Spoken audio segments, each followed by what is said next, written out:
Hi guys, welcome back to my channel.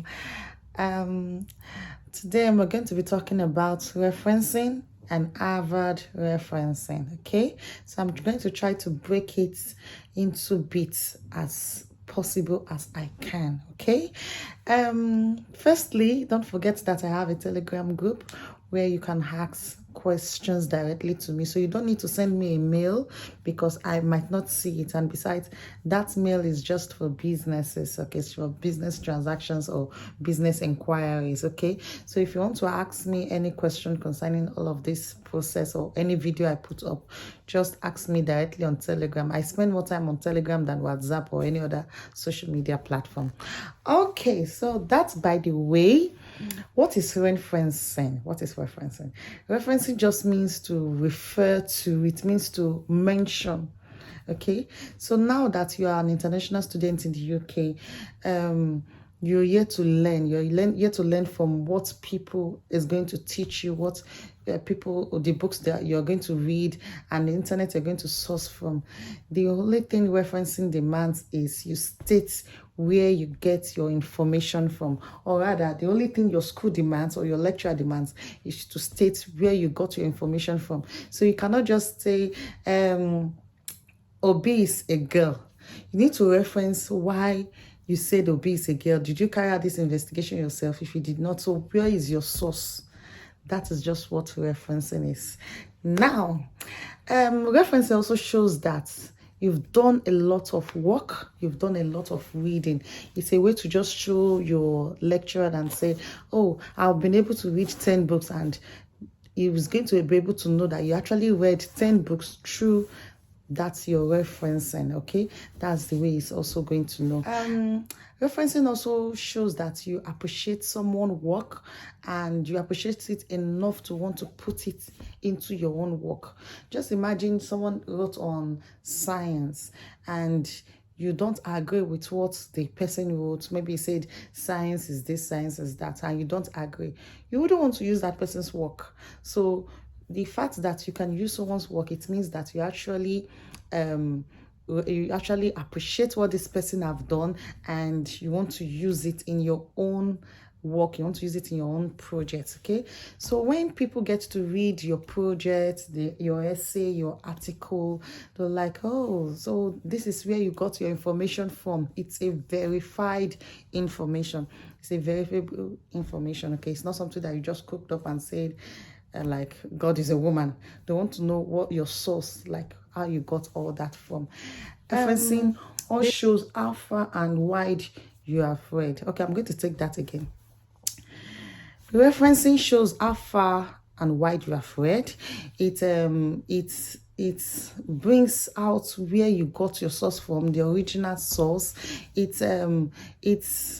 shows in depth of whatever that essay or that topic is all about. So that's just basically what referencing is. Okay, so now most UK university will tell you, okay, we want you to do Harvard referencing.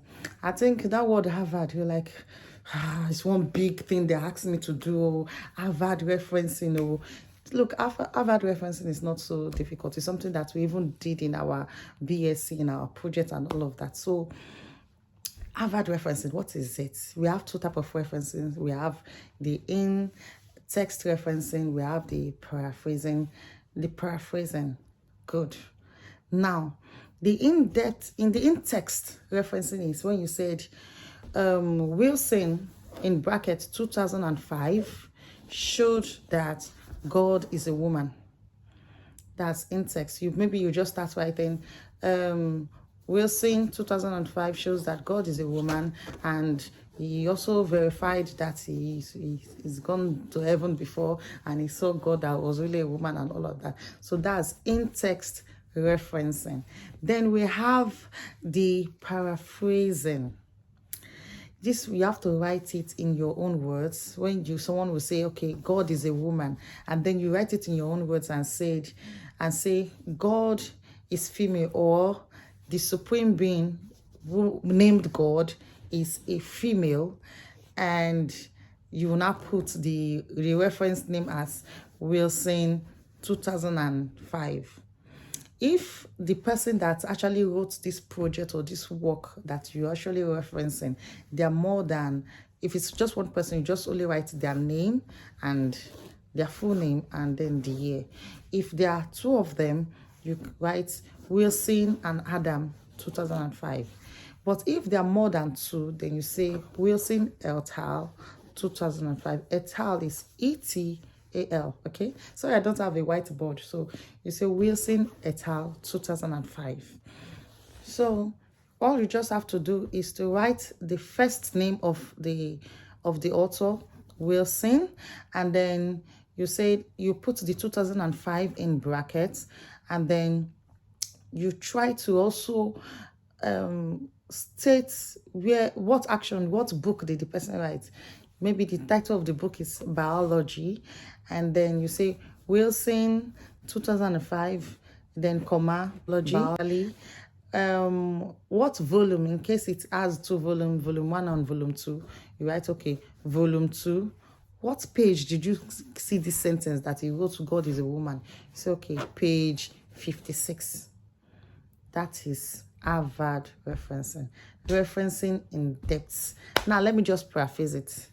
All you need for Harvard referencing is this: 1, the author name, the year that book was published, the name of the article, the journal title, then volume issue. You know, some of all this research, they usually do it in volume. Volume 1, volume 2, volume 3, like that, just like part 1, part 2, part 3. So volume 1, volume 2. So you have to state the volume and you have to state the page. That's just all you need to know about Harvard referencing. I'm going to say it again. Harvard referencing is just for you to do this. State the name of the author. State the year and put it in brackets. The next one is write the article, the article title, the name of the book, the article title, the journal title, volume issue, and then the page number. Okay, so that's just what you need to do on Harvard referencing. Then if you got this link from the internet, you make sure you also copy and paste the link.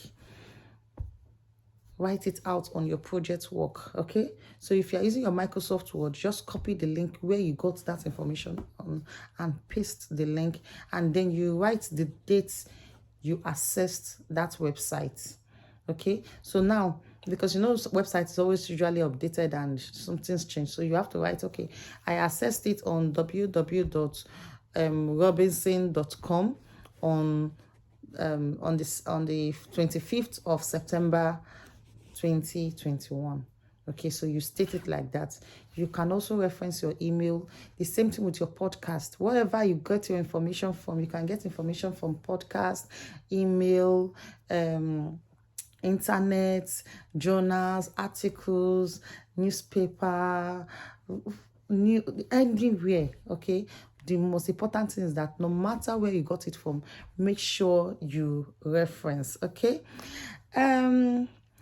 in text, okay, referencing lists. Yeah, so what you need, so this is the difference between reference list and bibliography, because a lot of people mistake it.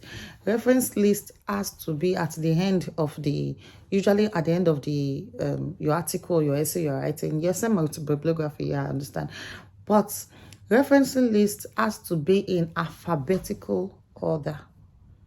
It has to be in alphabetical order. Then bibliography is everything you use that influenced your book. That's bibliography. Both the ones that you're able to reference, the one you are not able to reference. Okay, so that is bibliography. There are some places you get information from, but you're not able to reference it, especially with all these podcasts or some other articles that you might find online. Okay, for instance, this article you got online on this website, you have to state the date that article was published on the website. But when you are not able to state the date it was, you are not able to find it in the website, the date was published, then you just let it be.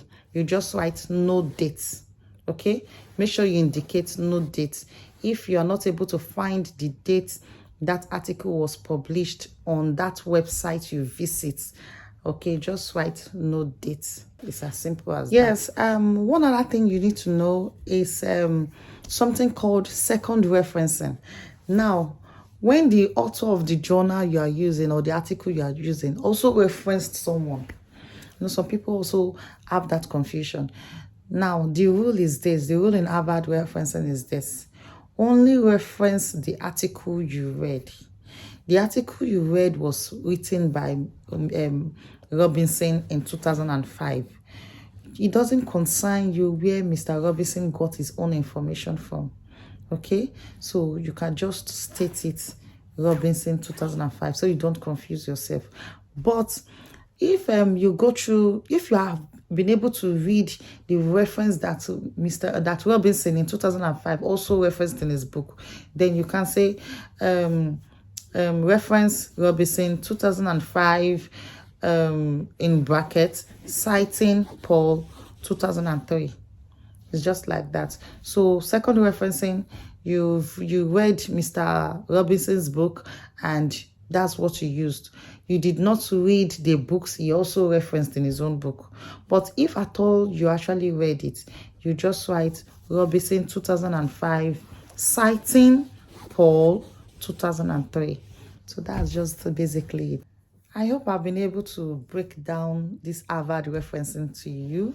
If you don't understand any aspect, just let me know in the comment section and I will be sure to make it more clearer to you. So thank you all for watching. Thank you for the comment, for the like. Thank you so much. Cheers.